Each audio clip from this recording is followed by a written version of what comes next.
Hello, and welcome to another episode of Reading Rule, y'all. The first thing I want to do is apologize for the sound of my voice.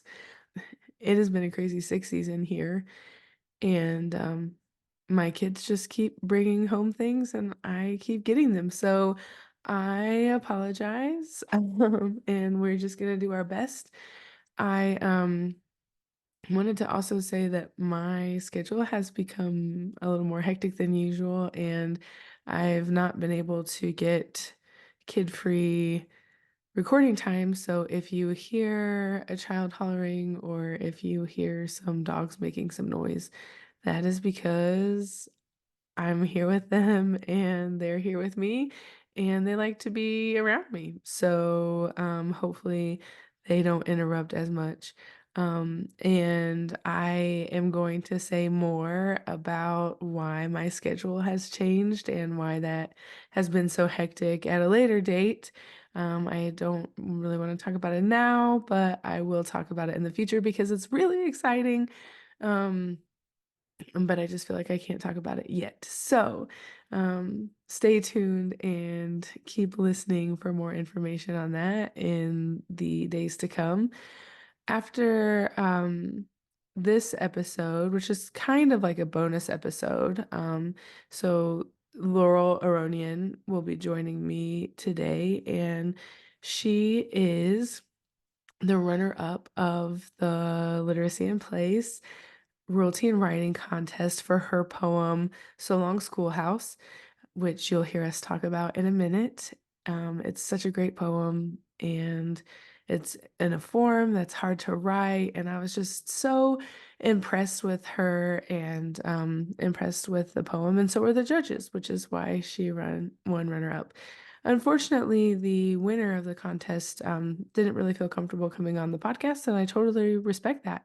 So we won't have a chance to talk to her, but you can read all of the pieces that won honors on the Literacy in Place website under the Rural Teen Writing Contest tab.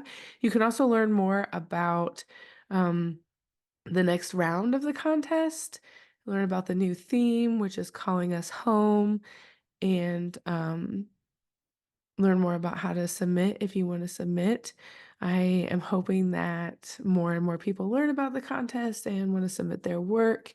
So if you are a teen writer, a rural teen writer, or if you know a rural teen writer, or if you are a rural teacher, please, please, please either encourage folks to submit or submit your own work. We really want to hear from you. We want to read about your experiences.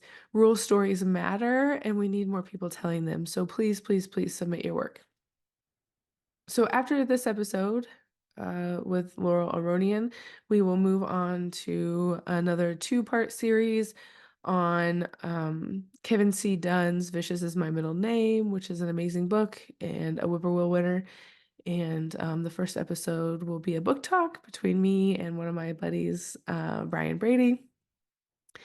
And the second episode will be an author talk like this one, as always. So I hope that you are excited to join us. We're excited that you're here and just sit back and enjoy the conversation with poet Laurel Aronian. Hey y'all, and welcome back to another episode of Reading Rule, y'all, where we talk all things rural YA literature to the readers who read it and to the writers who write it. I'm so excited because today I have with me Laurel Aronian, who won runner-up in this year's Literacy in Place Rural Teen Writing Contest for her poem So Long Schoolhouse. It was amazing, and I am so excited to talk to her today and am excited that y'all are joining us. So welcome, Laurel. Thank you so much for being here. Thank you for having me here. It's great to be here. Yeah, I'm so excited. This is like my favorite episodes are the year are when I get to talk to young writers and to the writers who won the contest. So I'm so glad that you wanted to be on the podcast with me. So thanks so much. Yeah, it's an honor. So one of the first questions that I ask all of the authors that come on the podcast is, where are you from, and how do you think that has shaped who you are as both a person and a writer? I'm from a small town in Westchester, New York. So upstate from the city, and I live actually next to a state park. So I think it's behind my house, and my brother and I have just spent a lot of our childhood going out there and kind of having adventures. We'll walk around, we'll walk our dog, and I also live in a really rural area. I mean, our neighbors are not in sight, so I think that's just influenced my writing to focus a lot on nature, and has just also made my childhood very much enveloped in nature and helped me understand the importance of the stewardship of the environment. Yeah, that's awesome. I spent a lot of time in the woods growing up, you know. I grew up on 80 acres, but we had a lot of woods on our land, and Mhm, we would go back there and read, and and so something that I do with my kids even today. Even though we mhm, live in a subdivision, we walk to the creek and we, look for muskrats and mhm. that kind of stuff. So I totally relate to that closeness to the land, that closeness to nature. One of the other things that I like to talk about with folks on the podcast, especially regarding like rural stuff, is rural people. There's like this dominant narrative about who rural people are and what we're like. And I was wondering if there is anything that you think people get wrong about rural people or rural living that you would want to set the record straight about. I think there's definitely an association of living outside the city and being less intelligent. Mm. And I'd say oftentimes people choose to live outside the city just because they enjoy that, and it's not a sign of intelligence in any way. Okay, so you were saying that you think that there's a dominant narrative about folks who live in the country or rural people being less intelligent and how that's frustrating. Do you have more that you want to say about sort of stereotypes of rural people that you think need addressing? Hmm. I mean, there's other ones, but I feel like it really depends on where you are, what your association with rural people is, because rural living in the South is so different than in the North too. Sometimes people group that together, but that's another thing. Sometimes people just associate it all as one thing, and it's different from place to place, of course. So it's just Yeah. something. Mhm. Yeah, I really love that you make that point because that's another thing that I try to do with this work is like every rural place is different, you know. Rural Pacific Northwest is not the same as rural Sonoran Desert, is not the same as rural Alaska, is not the same as rural Georgia, is not the same as Mhm. rural Western New York, which is Yeah. different than rural upstate New York, you know, like Where are you from initially? so I'm actually from a small town in central Indiana. I Oh, grew wow. up there's like 800 people in my town. Mhm. Um Wow, very small. yeah, but I'm kind of familiar with New York because I went to, so this is going to sound weird, but when I went to University of Texas at Austin to get my PhD, one of my best friends in the program was the only other rural person in the program, and she was from rural Western New York. And so when I first met her, my knowledge of New York was very limited, as I think it is for most people who are not from the state of New York. And I said something one time about, I think I introduced her to someone as like from rural upstate New York, and she was like, no, no, no. No, no, no.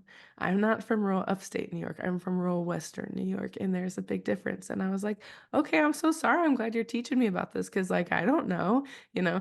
And so that's the only reason why I know those two places are a lot different because Mhm. she helped teach me. So even for rural people, understanding that there are differences in rural experiences across the vast geography of the US is a learning experience. And so I Totally. think that that's a really important point, and I'm glad that you brought that up. Mhm. Thank you. So I'm curious, I want to talk about your piece, So Long Schoolhouse. And I would love to hear about your inspiration for writing it, how you went about writing it, if you want to talk about the form of it, if you want to read it. Do you want to read it? That would be Sure. amazing if you would read I'm happy it. to. Yeah. I have it here actually, so I can do that. Yay! Okay, way to be Yeah. prepared. I'm so excited. Okay, yes, please All read right. it for us. So long, schoolhouse. Look at the empty shacks the children once inhabited. Their broken pencils snapped across skinny slab-like wooden desks. The children once inhabited the decaying wooden bunkers. Across skinny slab-like wooden desks, they wrote love notes to each other. The decaying wooden bunkers in a dark October forest. They wrote love notes to each other our generation never noticed. In a dark October forest, they roam and search for scraps. Our generation never noticed, never charted on any maps. They roam and search for scraps, their broken pencils snapped, never charted on any maps. Look at the empty shacks. Wow, it's even better to hear you read it. Thank you. It's so great. So yeah, do you want to talk about what inspired you and how you went about choosing the form that you wanted to write and all of that good Mhm. writerly stuff? Yeah. So what the way that I thought about what how I got inspired for the idea to write it was when I was in my Montessori middle school, I had a friend and we loved to just go out in the woods and just build forts and do things. And a lot of times we would come up with these elaborate theories that were really meaningless, but we thought they held a lot of significance. So behind our house in the state park are a set of abandoned camp bunks, and they're all numbered in the 20s, so like 23, 24, up till 29. And we were exploring these, and we found in the 29th one a script that was written by our next door neighbor. And it was a really creepy script. He wrote it for a movie that he was filming there. And we just thought this was the most exciting thing. And we created a whole theory about it. So the 29th shack kind of held a lot of significance for the two of us because that's where we discovered the script and we formed a whole sort of imaginary, I guess, conspiracy theory around it. And basically, I decided to write about it because it really was, I guess the word is, it was representative of sort of this period of time in my childhood and exploration and just getting to enjoy nature as a kid. And when I was looking at these shacks later, or really they're bunks, they reminded me a lot of the one room schoolhouse. They're one room, but they have different sections, and it just Mhm. seemed like something that would be a schoolhouse. And there was writing on the walls that kids had left, and I've written a good amount about just the education system and education in the US. So I thought it would be interesting to speak to these schoolhouses and how they sort of influence education today. So this is years later looking back on it, but I just decided to really look into those and just sort of a lot of times these schoolhouses are kind of romanticized and people look back on the one room schoolhouse as such a sweet thing. And there's the teachers and people have described teachers on Wikipedia like mother hens looking after the children. And when I just looked, but the education within them was pretty inadequate. And even though they were romanticized, it wasn't great. So the idea was just speaking to, with certain lines in the poem, how they are not ideal, but also how the education system today is still not ideal and hasn't necessarily learned from the failures of that model in a way. So that was kind of what the poem evolved into being. But it always goes back to my time as a child enjoying nature because that was what sort of it was a time when I wasn't worried about school and enjoying myself. And I thought it was important to link that with the 29th shack to these schoolhouses and sort of fuse them together within the poem. That's really beautiful to hear you talk about. Thank you so much. Do you want to tell us a little bit? I want to talk about that a little bit, but I'm also Mhm. curious about your choice of form, Yes, because that it's a too. very Yeah. structured and Mhm. organized form. And so I was wondering if you could talk about your choice there as well. Yeah, I definitely got carried away talking about the meaning. No, it's fine. Yeah. It was a multiple part question. I am so Thank you. guilty of No, no, asking like no. all of these questions at one time. So Okay. it's totally fine. No, it's fine. We were actually just studying Pantoums in school at the time I decided to write this, and I was like, what an interesting form. My teacher was saying it was really difficult to write, and I was just thinking, well, I might as well try and write it. So I just tried to write one, and I wanted to see if I could do it. So that was really why I settled on this form. I tried it, and it worked out. So I was pretty pleased about that. And I tried to make it rhyme as well, because that was just another challenge I wanted to add for myself. That's awesome.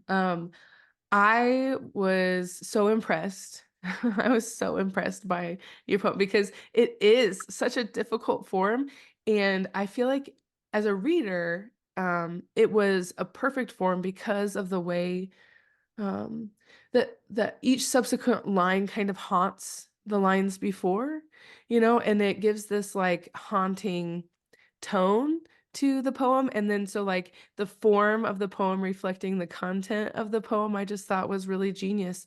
Um, I'm glad and it was the case. yeah, so the haunting tone that the form of the poem sort of conjures, I think was really amazing. And I read it several times. I read your poem several times, even though I wasn't involved in any of the judging. Like that was all of the published authors, they do all of that work. But as they were writing their feedback and stuff, in the rubrics that we use for the judging, I was just like, oh, I have to read this poem because I think Tarina Bell, who is a short storyist who was on the panel, wrote something about how this is such a difficult form and she's done such an amazing job. And I was like, ooh, I have to read it. So I read it and was just blown away. Because I don't think I could write a Pantun to save my life. And yours was so great. The other thing that I thought was really amazing about it, when you were talking about the connections between like your own education and exploration of nature and thinking about, the one room schoolhouse and the sort of dominant narratives of that time as like this wonderful time in American history, even though there were so many things that were happening that were really bad, at that time. I felt like that really connects to our earlier conversation about these assumptions that people make about rural places, because some of the assumptions people make are positive, like sort of that idyllic, like the idyllic landscape, even though there are really dangerous things about rural landscapes and farming, and sort of like that idea of Thomas Jefferson's yeoman farmer as this like, I don't know, as this sort of like paragon of virtue and moral, uprightness or whatever. So I feel like there are a lot of connections there too, and the way that your poem sort of dismantles those, by its haunting tone and its haunting nature, and also the way that it acknowledges. Sorry, I'll stop gushing in a second. But also the way that it acknowledges, the way that places are infused by people and like the spirits of the people who have been in those places, who maybe are buried in those places. I was reminded of one of the Whippoorwill award-winning books from this year is a book called Angel Falls by Julia Rust and David Surface. And there is an aspect and tone of their story that I was reminded of, while reading your poem, because of that idea of that, like a land isn't just like place isn't just land. Place is like people and their interaction with the land and sort of the mark that they leave, um not just, physical marks in the way that we change the landscape, but also sort of like the way our lives alter sort of the energy of a place because of how we've lived it and through our interactions with each other. And so like, all of this was brought up for me when reading your poem. And so I was just so impressed with it. So like kudos to you because it's Thank you. amazing. Thank you so much. Just everything you were saying was it just reminded me of so many other things, really inspirational to hear the way you were talking about it. I mean, especially the idea of how people leave an impact on a place that's more of a spiritual impact than anything. It's always an interesting thing to think about because I definitely understand that. And in the poem, I was hoping that it would come across that there was sort of people who had lived there before and they didn't live there anymore, and that there was the feeling of their spirits living on, sort of that haunting thing. That's why I wanted to include the October forest, because my friends and I had based our whole sort of theory thing around Halloween and October, and that was just a feeling I was going for. So I'm glad it was conveyed. Yeah, I think there's definitely an autumnal, um I don't know, shade, color, flavor, um, feeling to the poem. I mean, usually schools are in session in fall anyway, but I just, when I was reading it, like I saw the images are so well crafted and beautifully rendered that I could see it and I imagined it. And I mean, and you mentioned the October forest, but I think even before that I was imagining fall. I was imagining um you know leaves changing, and sort of leaf coated forest floor, and that kind of stuff. So I think that all of that definitely comes across in the poem itself. So we've talked a lot about like your inspiration for the poem and why you chose the pantun as your form. I'm curious to know about your writing process.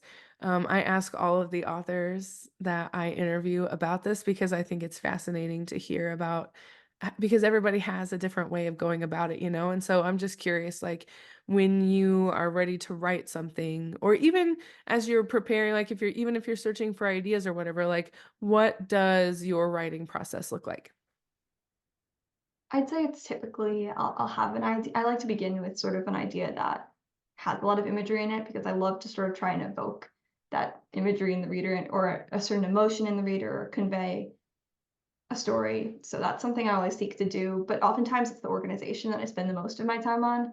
And a lot of times I'll outline my poems just like I'll outline a book because not in such a really structured way, but I'll write what kind of idea I want to have at which point, and then I'll sort of fill it in with the imagery and the things I'm going for because I think it just helps me stay organized, especially when I'm making poems that are more, trying to think of the right word, I guess technical, Mm. and the story is more difficult to convey. So a lot of outlining, I'd say. Yeah. Mhm. What does your revision process look like? Definitely, it's pretty long and always ongoing because a lot of times I'll look back on poems a year later, 2 years later, and I'll changed as a writer, so I'll make a good amount of revisions.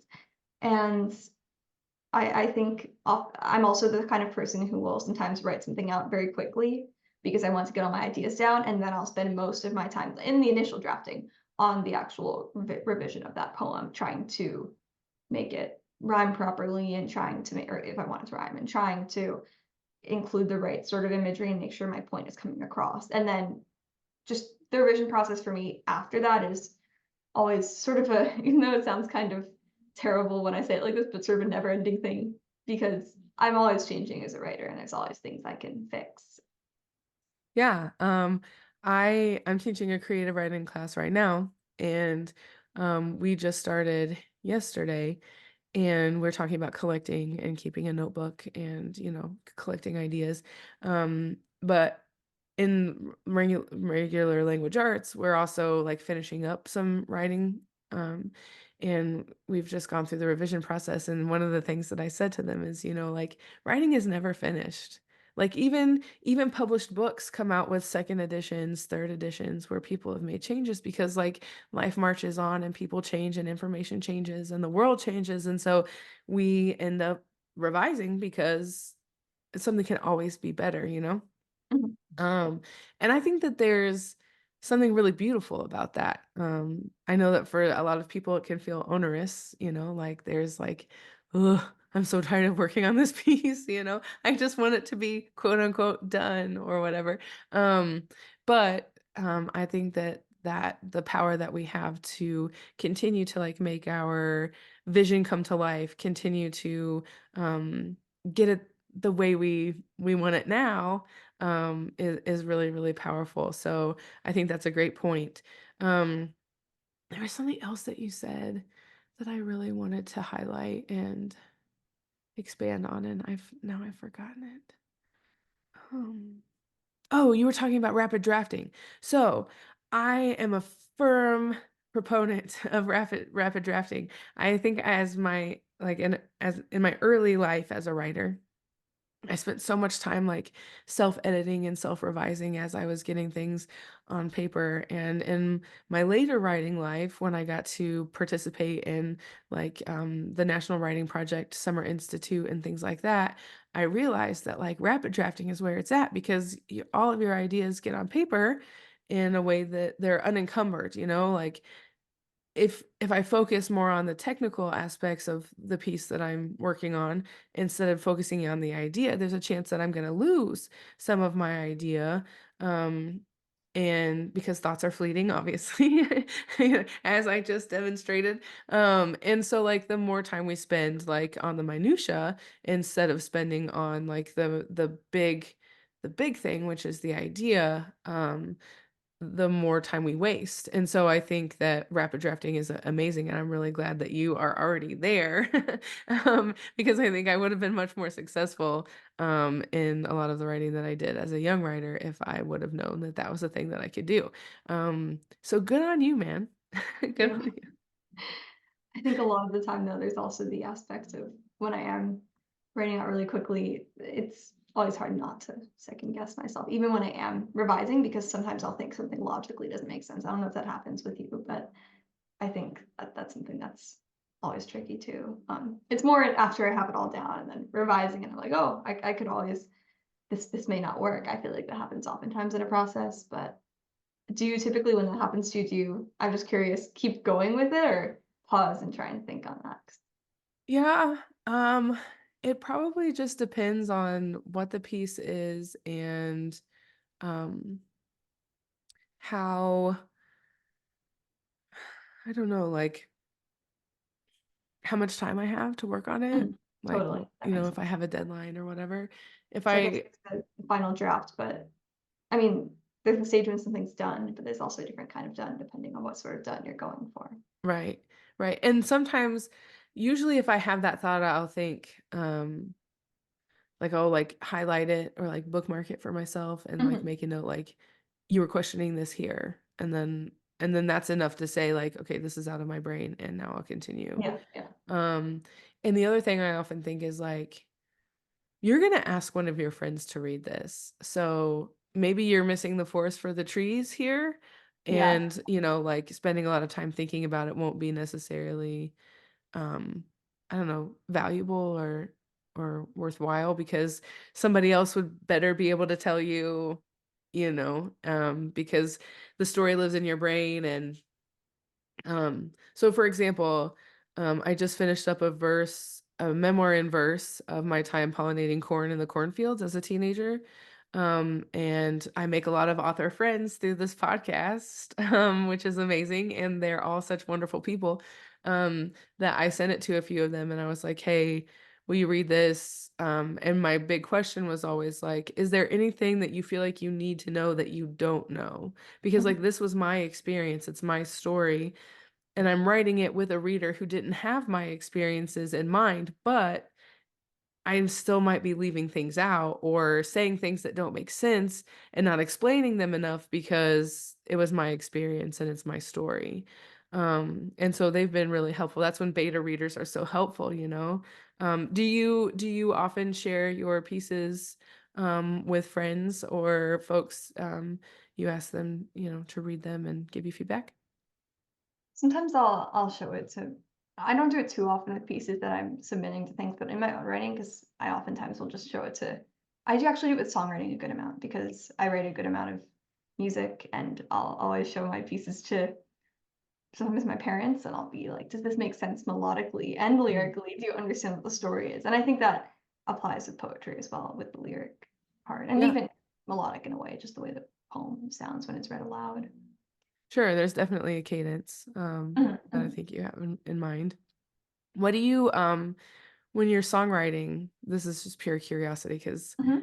I play and I also write. Oh, cool. Yeah, I noticed the guitar. That's awesome. Yeah, there's another one over here, but I think it's like blocked by I some, sort of see it. I see that. I see yeah, the. the headstock and neck. And then I have one at school. Um, and so when I write, I use my guitar. Do you write with a piano or do you write with a stringed instrument? What do you use? I use a guitar as well. I write a Okay. little bit on piano, but oftentimes when I write in the piano, I'm writing through a more like a like Logic or something Mm. because it's hard. I can piece things together. I don't play piano as fluidly as I play guitar. Yeah, same. Mhm. I really only use the piano to learn music theory, and then Yeah, after that, I don't really I can't piece things together as well it as does if make I'm music playing. theory so much easier. Just 'cause the visual and Yeah, yeah. yeah, Mhm. cool. So that kind of leads me to another question I had, which is, So you submitted a poem for this contest, and then you're talking about, writing songs. Like, are those your preferred genres, or do you do other genres when you write? Oh, I read do you mean just types of writing I do? Yeah, like are you like a multi-genre person? Because like I could not write a short story or fiction. Like there's no way I could ever write a novel, I don't think. My friends are telling me that they think it would be possible for me, You but should I think they're try, wrong. yeah. Um, so they're sort of like challenging me, like that's your next challenge is to write a novel. And I'm like, I don't think I can do it. I don't think I have the attention span for it. I don't think I have the planning capability for it. So anyway, we'll see. But I think, novels and like that long form, I maybe short story is where I need to start, Mhm. because it has its own challenges, but at least it's not as extensive as what a novel would be. So I was just curious, like I tend to gravitate, like if I sit down to write anything, or if I have an idea to write something, it's usually either a poem or a song. But I do some essay, you know, um, that kind of stuff. But and then also I write like research Do you write articles, essays you as know. well? What's that? Oh, research. Like, what kind of essays do you write? Just about. Usually personal essays kind of like in the same vein of like that I'm kind of like Sarah Smarsh, I guess. I like to think about like rural life and social class intersections, Yeah. and how those have shaped who I am as a person based on my family history and that kind of stuff. And then so she has a book called She Come By It Natural, which is about Dolly Parton and the way that Dolly Parton sort of is an embodiment of rural feminism, even though rural women often will say that they're not feminist because feminism is not their word.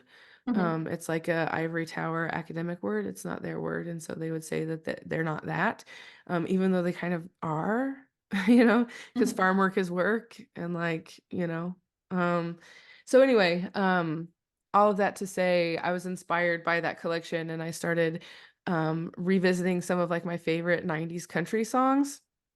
And I realized that like pretty much every Jody Messina song and Shania Twain song that I loved and listened to as a kid really pervade this idea of a rural feminism, and it helped make me into like this strong sort of, equity-minded woman I am. And I was like, man, I at the time I didn't really think about it or notice it, and I probably wouldn't have called them like feminist anthems, but the more I listen to them, the more I'm like, they totally are. And so like I wrote an essay about that. So that's kind of the stuff that I do. I do a lot of like literary analysis too, so Sounds really interesting. I'll check it out if I can find it. I can send you the link after we're done Okay, if you great. want. Yeah. I'd be interested. So what else do you like to write? Yeah, I mean, I write a variety of things. I do some blogging for chess actually, because I play competitive chess, so I write blogs for that. I go to tournaments and I'll write about the standings and the results and the ambiance and just all different things about that. I write a good amount of essays. I also write short stories, and I have tried to write three novels. Did this when I was younger, mostly because I had a lot more time. But one of them, I started it and I realized that the plot was not great. So I tried to rework the whole plot, which was sort of writing a novel in itself in a way. And then I put that one aside. And then I started a new one, which was more like a journal entry type thing, nonfiction Hmm. about a group of friends I have in chess. But that one I also, just from a time standpoint, it's been difficult to continue, but I'm putting it aside, it might come back. So it's that sort of thing. That's cool. I really like multi-genre novels, if that makes sense. So like novels that include like podcasts, scripting, or like novels that include like text message exchanges, Mhm. or epistolary novels where folks are writing letters back and forth to each other, or letters are included in some way. Like I really like those. And so like the journal entry thing, like one of my first like great loves in terms of books were the American Girl series, and those are all journals. They're like a recounting of the person's life in journal form. And so that sounds really fantastic. And I hope that you get time to finish it, and that you shop it around and find a place to publish it. Um, so I was thinking about, as we were talking and as I was listening to you, the creative writing class that I'm teaching, which has seventh year and eighth year writers in it. and how like I feel like especially as a younger person who's still figuring out, not that I'm not still figuring out who I am in the world because I totally am, but I think that it seems more, I don't know, emphasized or prescient somehow or something like that for young folks. And so, as a fellow young person, what advice do you have for peers or other young writers who either may be thinking about submitting to this contest or just want to, have a writing life? What advice do you have for them? And then it's a two-parter. The second part is, what advice do you have for their teachers, and or teachers who are thinking about encouraging students to write or submit their writing for this contest? I'd say for students, definitely just submit at any opportunity you have, because a lot of times it's sort of a numbers game. And honestly, a lot of times my mom always says that 99% is showing off. Maybe not that percentage, but it's that idea. And in the same sense, a lot of times people, you could submit to something and it's just the fact that no one else is submitting is enough to bring you success in that. And in that same sense, just keep writing. And I'd say that links into just write as often as you can. And that links into what the teacher, my advice for, I guess, or my suggestions for teachers to try and encourage their students to submit is just give them a lot of opportunities in class to create writing that they could potentially submit, like give them the opportunity to write poems, write stories, and write essays that will be applicable to contests and such, because a lot of times students have a lot of extracurriculars, a lot of ways they have to help their families and things outside of school that don't give them the time to write independently. So if you do want your students to submit, it's probably would be really helpful to give them the opportunity to work on things in class for submission or even as homeworks. That's the same idea. Yeah. Yeah, I'm definitely gonna make it part of my own curriculum, and that's always my hope, that teachers would want there to be authentic audience for student work, Mhm. Mhm. and the chance at recognition. It's funny, the 99% of it is showing up thing reminds me that my mama always says, always ask because they can't any more than tell you no. So just like always do the thing. Always do the thing because they may tell you no, but they may not. And really is being told no the worst thing in the world? Like, Totally. It gives you more resilience. And the more that you submit to things, the more that you realize that the less the rejections mean. right. Yeah, because it could just be like it's so, and I talk about this with my author friends all the time, like it could just be that they ate something bad that day, It could just be that they had a rough night, Their kid Mhm. kept them up all night last night. Like you never really know why a piece is rejected. It's not because the quality of your work isn't there. It could just be any number of things because the process is so subjective. So just submit, submit, submit, write, write, write, and eventually something will land for you. Mhm. Yeah. So I think that's really, really great advice. Thank I really appreciate you being here. Thank you so much. Again, I loved your poem. I loved your poem.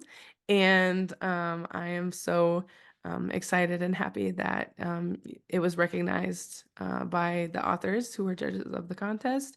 And I was glad to publish it. I hope you're sending it other places too, because you retain your rights. So even though it's published on my website, you can publish other pieces.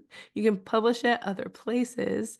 And I think that you should keep sending it out because I think that it should be, and not that literacy in place is anything to sneeze at, but literary magazines and stuff like that, especially if you want to keep writing as part of your either career or just as a side hustle or as a hobby, whatever it is, like getting recognition for your work, I think you deserve it. So definitely keep submitting it to other places. And if you ever want to submit anything else to the Literacy in Place blog, I would be happy to publish it, especially if it deals with rural life and rural people.